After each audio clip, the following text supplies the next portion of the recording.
Hello students, today we will discuss about a virtual number of teeth. तो हम helical gear के लिए virtual number of teeth का discuss करेंगे। तो इसमें हम स्टेटमेंट देख लेते हैं। Helical gear is a kinematically equivalent to an imaginary spur gear in a normal plane और plane perpendicular to the teeth. तो हमारा हेलिकल गियर क्या है? Kinematically equivalent to an imaginary spur gear होता है। Kinematically means no consultation of forces, equivalent to an imaginary spur gear होता है in a normal plane और परपेंडिकुलर टू द टीथ के नॉर्मल या परपेंडिकुलर। तो यहाँ पे देख लीजिए हमारे पास क्या है, एक हेलिकल गियर है। तो हेलिकल गियर यहाँ पे है। हेलिकल गियर पे टीथ आप देख लीजिए, ये टीथ है आपका, ये टीथ है। टीथ के नॉर्मल देख लीजिए, एन से हमने क्रॉस सेक्शन कट कर दिया, एक दूसरे क्या है, नॉर्मल है। तो और जो हमने एक दूसरा क्रॉस सेक्शन कट कर दिया है, जो हमारा गियर का एक्सिस है, उस एक्सिस के ट्रांसवर्स सेक्शन में टी एक हमने क्रॉस सेक्शन कट कर दिया है। और जो ये दोनों क्रॉस सेक्शन है एन और टी के बीच का जो एंगल है, हेलिक्स एंगल बनता है साई। ठीक है। तो इस नॉर्मल क्रॉस सेक्शन को हमने कट करके हम क्या कर रहे हैं, एक व्यू देख रहे हैं, आइसोमेट्रिक व्यू टाइप का। तो आइसोमेट्रिक आप व्यू देख लीजिए। यहाँ पे एक जो हमारा गियर कट हुआ है, ये क्या बनेगा, एक सर्कल टाइप बनेगा। जब हम इस सर्कल को आइसोमेट्रिक व्यू में देखेंगे तो आपने ड्राइंग में पढ़ रखा होगा कि जब हम कुछ इसको एंगल पे देखते हैं तो वही सर्कल हमारा क्या दिखने लगता है, इलिप्स दिखने लगता है। ये सर्कल हमारा क्या दिखेगा, इलिप्स दिखेगा। ठीक है। इसके बाद हमको क्या करना है, imaginary spur gear equivalent to an imaginary spur gear देखना है। तो हमारे पास जो इलिप्स का पार्ट है, यहाँ पे हमको मिलेगा, इमेजिन करेंगे हम स्पर गियर का टीथ, इमेजिन करेंगे स्पर गियर का टीथ। जब हम इसको स्पर गियर का टीथ इमेजिन करेंगे तो यहीं पे मुझे मिल जाएगा पिच सर्कल डायमीटर या equivalent pitch circle diameter of the equivalent spur gear. तो देख लीजिए हमारा जो ये सर्कल डरा होगा, ये जो सर्कल बड़ा सा डरा होगा, इक्विवेलेंट पिच सर्कल डायमीटर। देखिए यहाँ पे pitch circle of equivalent spur gear लिखा है, तो इसको हमने यहाँ पे दिखा रखा है। तो यहाँ पे देख लीजिए ये क्या हमारा इक्विवेलेंट पिच सर्कल डायमीटर है। इस पे टीथ बने हुए हैं। जब टीथ बने हुए टीथ को हम बोलते हैं फॉर्मेटिव टीथ, और जिस गियर बनता है उसको बोलते हैं फॉर्मेटिव गियर या इक्विवेलेंट स्पर गियर या इमेजिनरी स्पर गियर। इसको आप कुछ भी बोल सकते हैं तीनों में से। और एक जो हमारा फॉर्मेटिव टीथ है, इसको बोलते हैं इक्विवेलेंट टीथ बोलते हैं, या जो हमने हेडिंग लिख रखा है वर्चुअल टीथ बोलते हैं। तो सारे टीथ को अगर मिला के बोला जाए तो वर्चुअल नंबर ऑफ टीथ यही होता है। तो इसको थोड़ा सा हम इसकी वैल्यू निकाल लेते हैं। तो वैल्यू निकालने के लिए आप यहाँ पे देख लीजिए, जो हमारा पिच सर्कल डायमीटर है, इसका जो रेडियस होता है, इसको हमने मान लिया इक्विवेलेंट रेडियस आर डैश है। ठीक है। तो अभी हम आर डैश की वैल्यू निकालेंगे d/2 कास स्क्वायर साई, और इसकी जो डायमीटर होगा, जो यहाँ पे इसका जो डिस्टेंस है मेजर एक्सिस की, इसकी वैल्यू कितनी हो जाएगी, d/cos साई। और जो इसका जो माइनर एक्सिस होगा, इसकी वैल्यू कितनी हो रही है, डी हो रही है। ठीक है। तो इसको हम देख लेते हैं कैसे निकलता है। तो यहाँ पे देख लीजिए, पहले हम इसकी वैल्यू निकालते हैं d/cos साई। तो d/cos साई को आप देख लीजिए। देखिए ये हमारे पास क्या है, टी क्रॉस सेक्शन और एन क्रॉस सेक्शन। इसको हाफ कर लीजिए। इसकी डिस्टेंस कितनी हो जाएगी, d/2। इसकी डिस्टेंस भी हाफ हो जाएगी, और एंगल कितना हो जाएगा, साई हो जाएगा। ठीक है। तो यहाँ पर आप देख लीजिए, देखिए यहाँ पे ये एंगल हमारा हो गया साई, ये हो गया d/, ये कितना, इसी वैल्यू को मुझे फाइंड करनी है, इस वैल्यू को मुझे फाइंड करनी है। इसकी वैल्यू कितनी हो रही है, d/2। तो आप यहाँ पे कास लगा दीजिए। कास साई कॉस्ट क्या हो जाएगा, d/2/30। इसको हम अगर मान ले x, तो इसकी वैल्यू आप देख लीजिए यहाँ से। देखिए कास साई कॉस्ट d/2 आधार अपन कर्ण होता है, या बेस अपन हाइपोटेन्यूस। तो d/2/x हो जाएगा। तो x की वैल्यू फाइंड कर लिए, d/2 cos साई। तो इसकी वैल्यू कितनी हो जाएगी, d/2 cos साई वैल्यू हो जाएगी।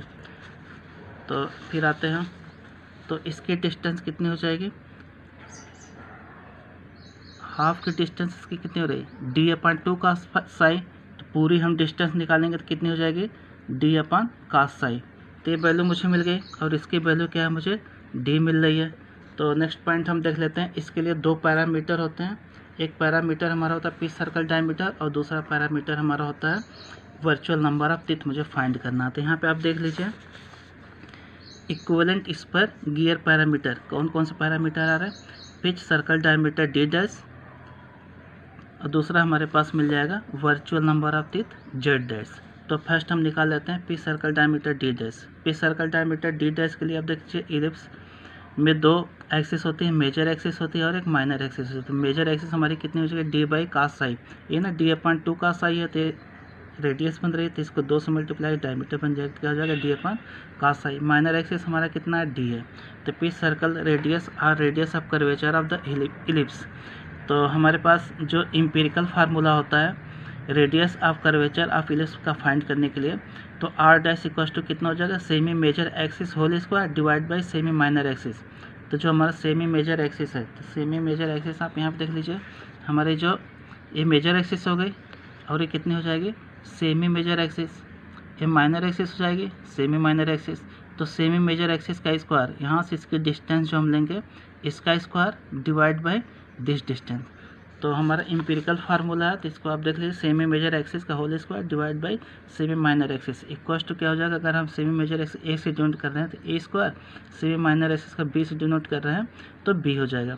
अब इसकी वैल्यू रख लीजिए, सेमी मेजर एक्सिस की वैल्यू हमारी कितनी हो रही है, डी अपन टू का साई, डी अपन टू का psi whole square, semi minor axis की वैल्यू कितनी हो जाएगी, D by two equals to कितना हो जाएगा, D upon two cos square psi. इसको अगर हम सॉल्व करेंगे तो एक डी से डी कट जाएगा, 2 तो अगर 4 जाए 2 से 2 ऊपर चला वो कट जाएगा, तो मुझे कितना हो जाएगा, D upon two cos square Sai.